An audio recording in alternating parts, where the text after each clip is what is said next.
రెండు తెలుగు రాష్ట్రాల yes news live TV channel ప్రేక్షకులకు స్వాగతం.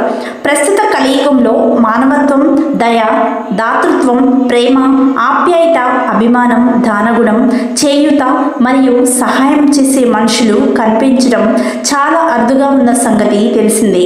బార్బర్ మంగళ వృత్తి చేసుకుంటూ ప్రమాదవశాత్తు పరమపదించిన మాధవరపు సైదులు నరసమ్మకు నలుగురు కూతుళ్ళు అనే దీనగాథ ఎస్ న్యూస్ ఛానల్ ద్వారా న్యాయ బ్రాహ్మణ సంఘాల ద్వారా తెలుసుకుని బ్రాహ్మణకుంట బార్బర్ సంఘం కొంత నగదు నిత్యావసర సరుకులు వస్తువులు అందించడం జరిగింది.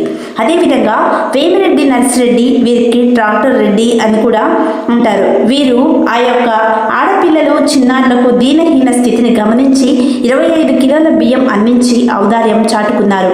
బియ్యం మరియు నగదు సరుకులు అందించిన ఈ దాతలకు అందరికీ ధన్యవాదాలు తెలిపిన తల్లాడ మండల న్యాయ బ్రాహ్మణ సంఘం నాయకులు, బృందం సభ్యులు.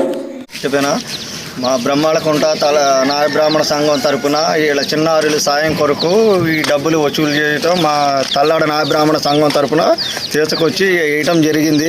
అలాగే ఇంకొక దాత వేమిరెడ్డి నరసింహారెడ్డి గారు బియ్యం టిక్కీని దాతగా ఇస్తానంటే అవి కూడా తీసుకొచ్చి వీళ్ళకి ఇవ్వటం జరిగింది. తల్లాడ న్యాయ బ్రాహ్మణ సంఘం తరపున మా కృతజ్ఞతలు వాళ్ళకి తెలియజేస్తున్నాము.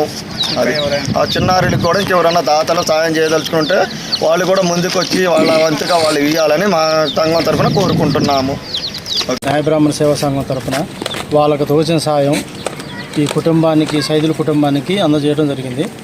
వాళ్ళకి ఎంతో ఈ మండల ప్రెసిడెంట్గా టౌన్ సంఘం, మండల సంఘం మేము ఎంతో కృతజ్ఞతలు తెలియజేసుకున్నాం. అదేవిధంగా నారాయణపురం నుంచి రెడ్డి గారు, వేమిరెడ్డి నర్సిరెడ్డి గారు ఒక బియ్యంటికి ఇవ్వడం జరిగింది. వారికి కూడా మేము కృతజ్ఞతలు తెలియజేసుకుంటున్నాం. ఆ కుటుంబం తరపు నుంచి, వాళ్ళ నుంచి మొత్తం మేము వాళ్ళకి ఎంతో రుణపడి ఉంటాం.